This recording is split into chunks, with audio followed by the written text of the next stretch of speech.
E aí, alunos, tudo bom? Na aula de hoje, nós vamos falar um pouco de legislação trabalhista e previdenciária. É um assunto que costuma mudar muito, mas vamos dar uma olhada no que se fala hoje sobre legislação trabalhista e previdenciária.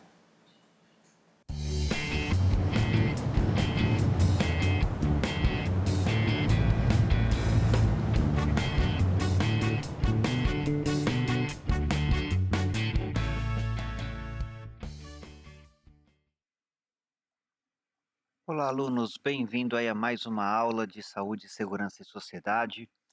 A aula de hoje é sobre legislação. Nós vamos fazer uma introdução sobre dois temas que costumam mudar com alterações na legislação trabalhista e previdenciária. Nós vamos começar falando da legislação trabalhista, que é baseada na nossa famosa CLT, é a Consolidação das Leis do Trabalho, e é o principal conjunto de regras que vai falar do vínculo empregatício entre uma empresa e um colaborador. Ela é muito antiga, ela foi criada em 1º de maio de 1943, ainda no governo Getúlio Vargas, só que desde esse lançamento ela tem sempre muitas modificações. Então a gente precisa aí se atualizar nessa lei, tem sempre novidade. Como a lei muda bastante, quem se interessar pelo assunto, quiser conhecer como anda a legislação trabalhista, tem que se manter atualizado, porque toda vez que eu acabo dando esse curso, eu tenho que ajustar a minha transparência para colocar as novidades que existem na lei. A CLT, ela define de maneira bem objetiva o que é empregador, o que é empregado e o que é um serviço, que é você ter um trabalho.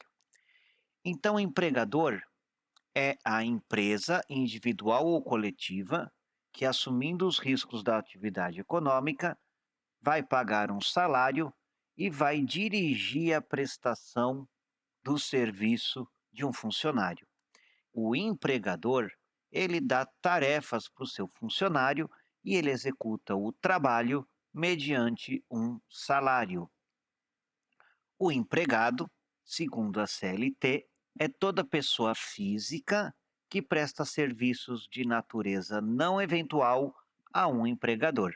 É claro, se você faz uma consultoria pontual, se você faz uma tarefa pequena, você não é um empregado, mas sempre dependendo de um salário. O que a lei também define é o serviço, né? Então, o serviço efetivo é o período em que o empregado está à disposição do empregador, aguardando ou executando ordens. Então, se você tiver, por exemplo, um serviço onde você seja um motorista de ambulância e você está lá uniformizado com a sua ambulância, mas você não está atendendo ninguém, porque ninguém chamou a ambulância, mas você está lá parado à disposição do serviço de ambulância, você vai ganhar por esse tempo, mesmo que você esteja parado esperando acontecer um chamado. A CLT foi atualizada em 2017. Foi uma das principais reformas que a legislação teve. E o objetivo foi de flexibilizar as relações de trabalho e reduzir as brigas judiciais.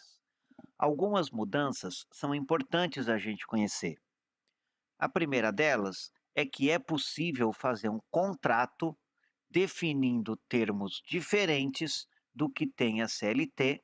Isso é feito entre o empregador e o colaborador. E o colaborador pode ser representado pelo seu sindicato.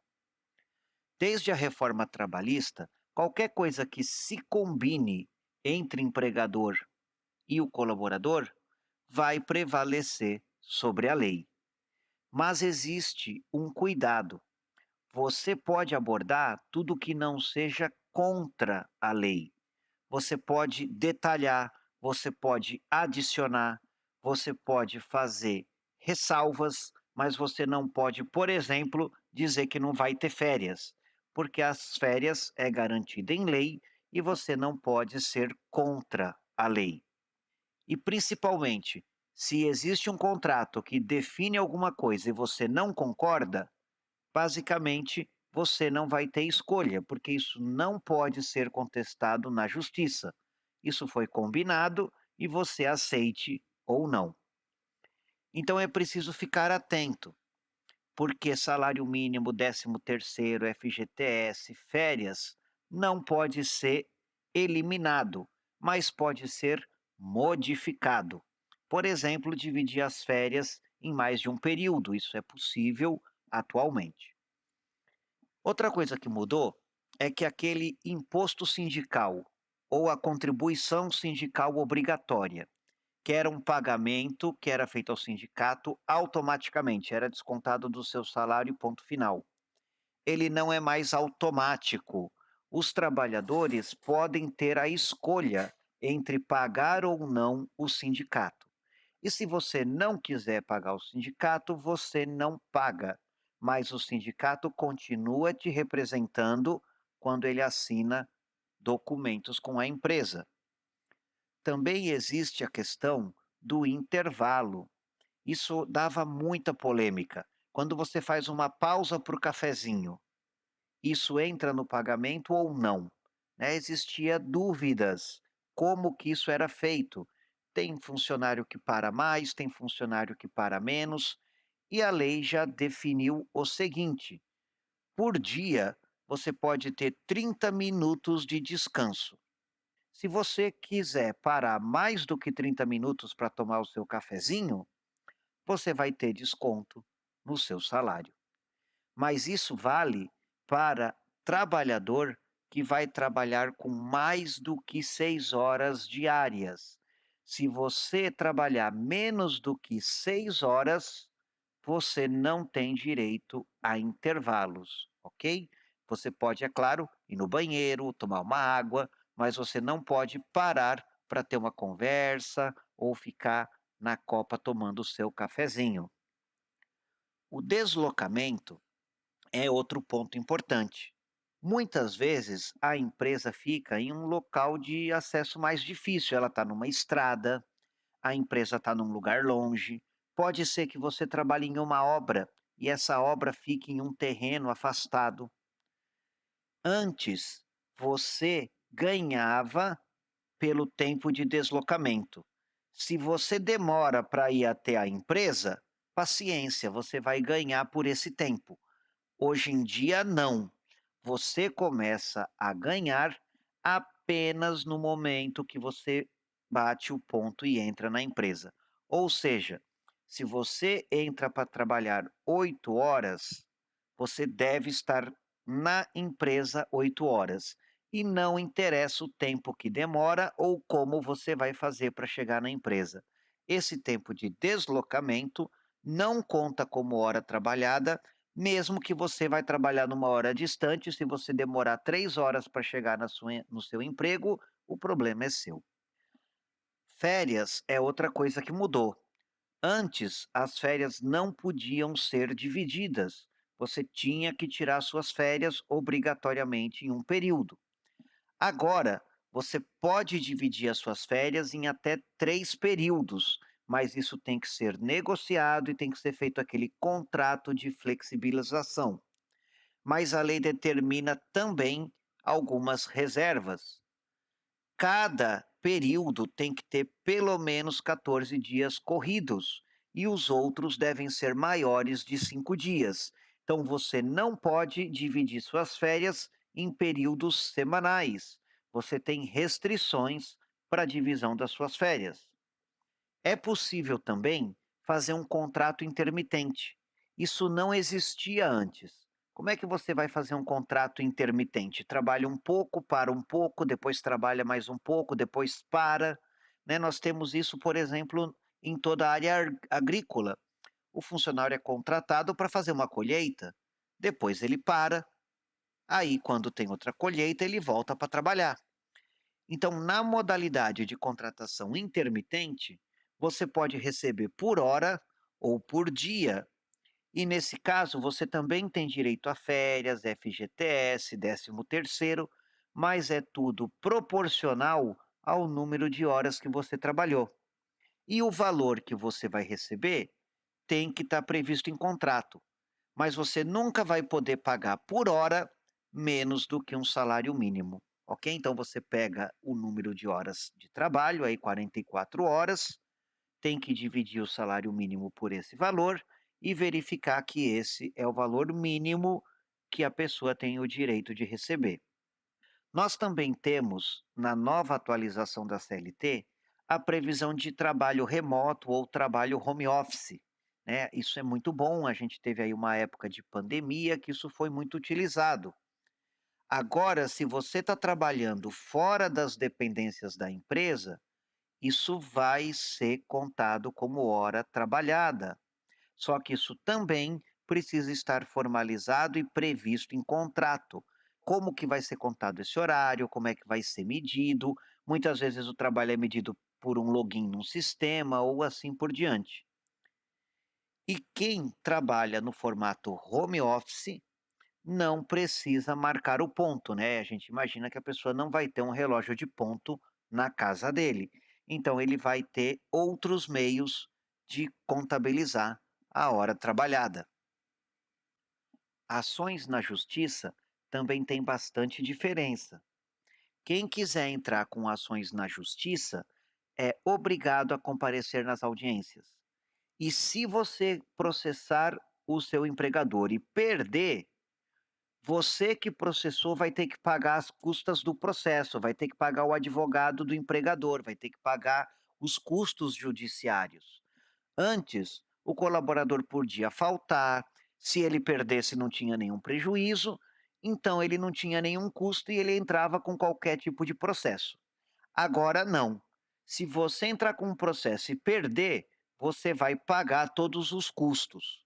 E tem mais uma coisa: suponha que você entra com um processo e você deu uma mentirinha, né? Vai agir com má fé, uma coisa que não é muito verdade.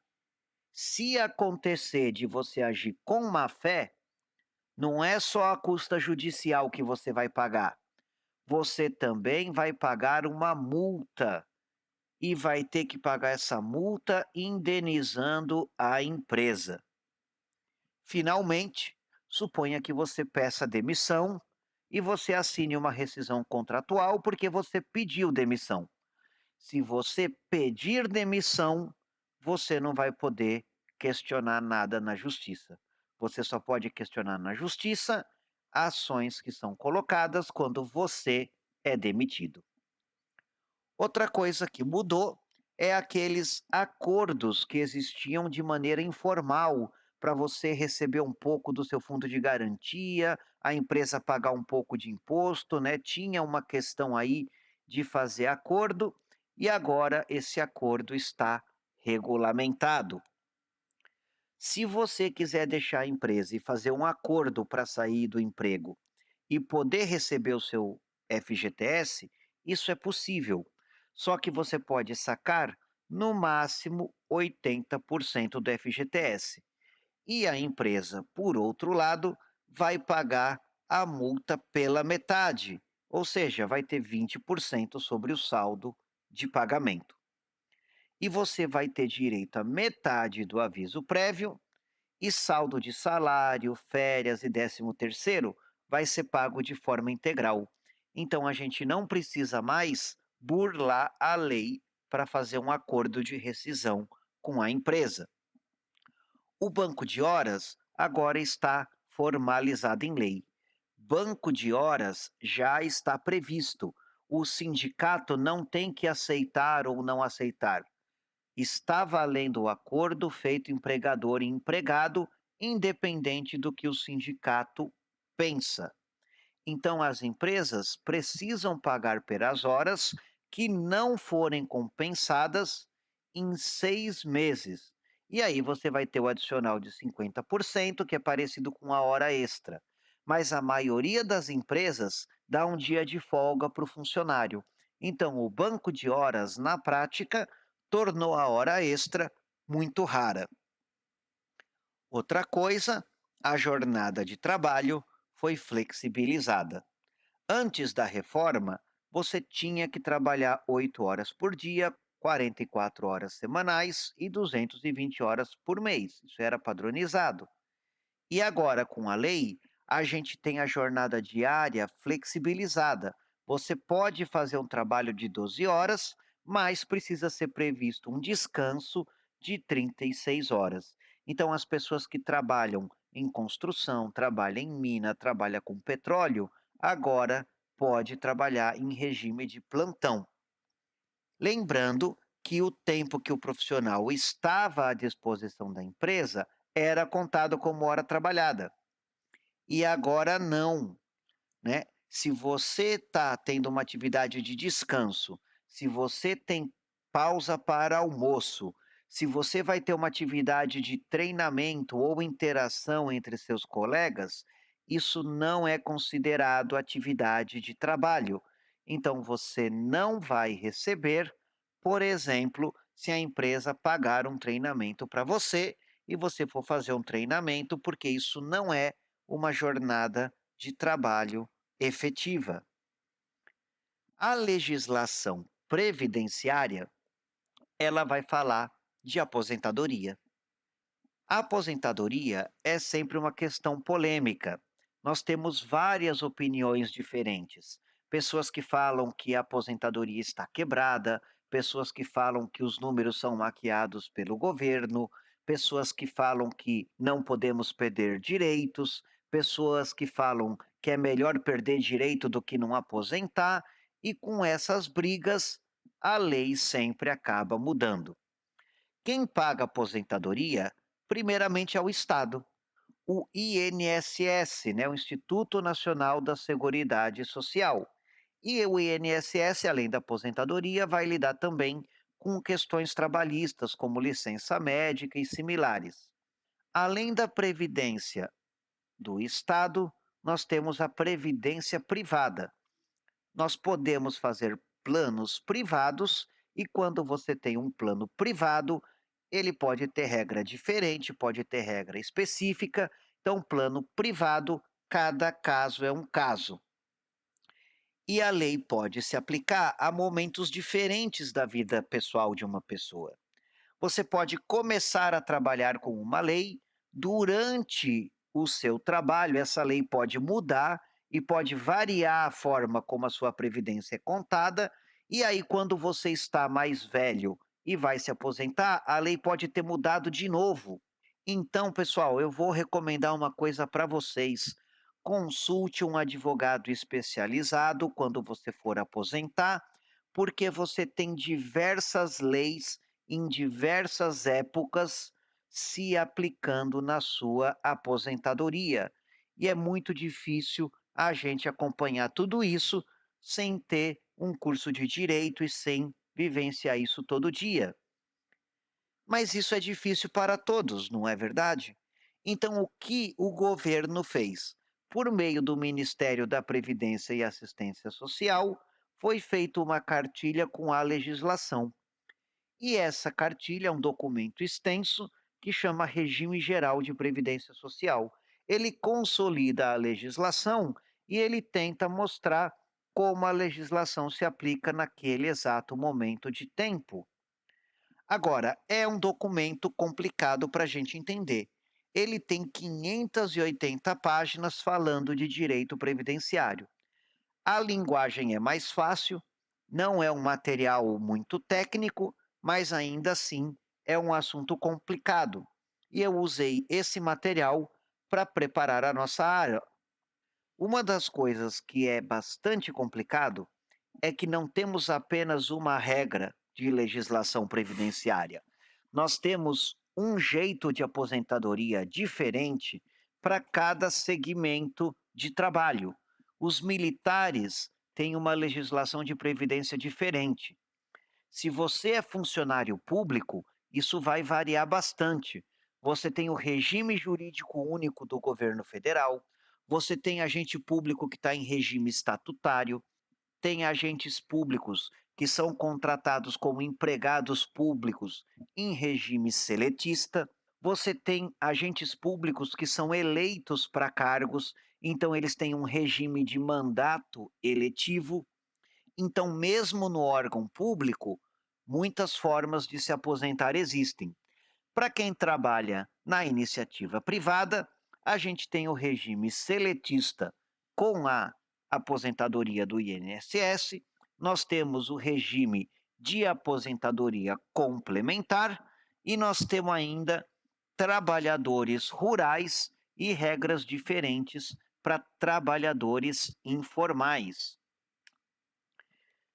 O governo discute a reforma da Previdência e ela está em discussão para mudanças nesse momento. Então, o conteúdo dessa aula ela vai variar para o próximo ano. Pode demorar algum tempo para que a lei fique estável sem as mudanças que estão sendo feitas.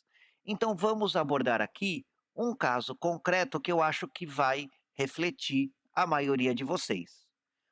Um trabalhador que é contratado CLT e ele deseja se aposentar em 2021. Né? Ele está trabalhando e ele fala: puxa, hoje eu vou me aposentar e eu sou funcionário de uma empresa. Como é que a gente vai fazer? Vai pegar a legislação daquele manual da Previdência. Mas é claro, se isso fosse um caso real, eu recomendaria que a pessoa procurasse um advogado. Primeiramente, se você deseja se aposentar, você pode se aposentar por idade. Então, se a gente vai se aposentar por idade, nós devemos ter uma idade mínima. Antes, variava para homem e mulher. Atualmente, os dois se aposentam com 65 anos no mínimo. Mas não basta ter 65 anos. Você precisa ter 15 anos de contribuição com o INSS. Se você atingir esse mínimo, você vai ter aposentadoria mínima. E se ao invés de 15 anos você pagar 20 anos, você vai ter uma aposentadoria melhor. Essas regras já vão valer a partir de janeiro de 22, porque nesse exato momento que estou gravando a aula, essa lei está em vacatio legis, ou seja, está em período de transição. Nós também podemos nos aposentar não pela idade, mas por tempo de contribuição. Suponha que a gente fale que já pagou bastante aposentadoria, já está cansado e quer se aposentar mais cedo. Nós podemos nos aposentar mais cedo sem ter essa idade mínima de 65 anos.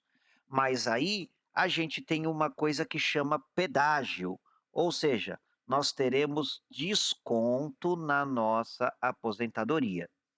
Então, se você é um trabalhador que em 13 de novembro de 2019 faltava 2 anos ou menos para completar a sua aposentadoria, você precisaria contribuir com 50% do que faltava. Mas isso vale com 30 anos de trabalho para mulher ou 35 anos de trabalho para homem. Se você tiver que pagar um pedágio de 100%, isso vai valer para segurados que completaram as idades de 57 anos para mulher ou 60 anos para homem. Então, esses trabalhadores, eles vão ter que recolher o dobro do período que estava faltando. Ou seja, se você quiser se aposentar mais cedo, você vai ter que compensar em dobro aquilo que você pagaria para se aposentar com a idade mínima. Então, a aposentadoria por tempo de contribuição foi muito criticada, porque basicamente ela não vale muito a pena nos dias de hoje. Você vai basicamente, ter que trabalhar até 65 anos. Existem pessoas que já estavam perto de aposentar. Então é injusto que para essas pessoas, de repente a lei muda e ela seja prejudicada. Portanto, é feito um sistema de transição por pontos. A transição por pontos, ela vai influenciar na aposentadoria por idade. Você pode contabilizar o tempo antigo por meio de pontos, até que você atinja um máximo de 98 pontos para homem e 99 pontos para mulher. Você também pode aposentar usando uma regra de transição de idade progressiva. Isso vai ajudar as pessoas que estariam perto de se aposentar por idade e de repente teria que trabalhar até 65 anos. Você pode reduzir a sua idade para 62 anos de idade quando é mulher e 62 anos e meio se você for homem. Essa regra de transição vai ser proporcional ao tempo de trabalho que você tinha antes da mudança da legislação previdenciária. Com todas essas regras, com todos esses modos de aposentadoria, é muito difícil a gente ter uma ideia de quanto nós vamos receber. Por isso, o INSS tem um endereço aonde ele disponibiliza o Meu INSS, que basicamente é uma calculadora de aposentadoria. Você precisa inserir uma senha, né, se cadastrar nesse sistema, e aí você vai ter um símbolo que representa um olho, aonde você vai poder observar o quanto de contribuição você tem usando a base de dados do INSS. Aí você clicando em detalhamentos, pode ver o quanto falta para você se aposentar em cada uma das regras de transição ou eventualmente se você já tem direito a se aposentar. Mas atenção, essa calculadora é uma simulação. Os valores reais podem variar, porque ele depende da base de dados do INSS, que chama CENIS. E essa base de dados nem sempre é atualizada. Às vezes, você pode ter um tempo registrado inferior ao que tem na sua documentação. Para isso, você precisa ir até o INSS com a sua carteira de trabalho e entrar com os dados da sua carteira de trabalho na base do CENIS. A gente precisa conhecer a base da legislação e entender como é que a gente simula o nosso caso específico no INSS. E se tiver dúvidas, procurar o INSS ou falar com um advogado. Eu espero que vocês tenham gostado. Um abraço, pessoal. Bom estudo.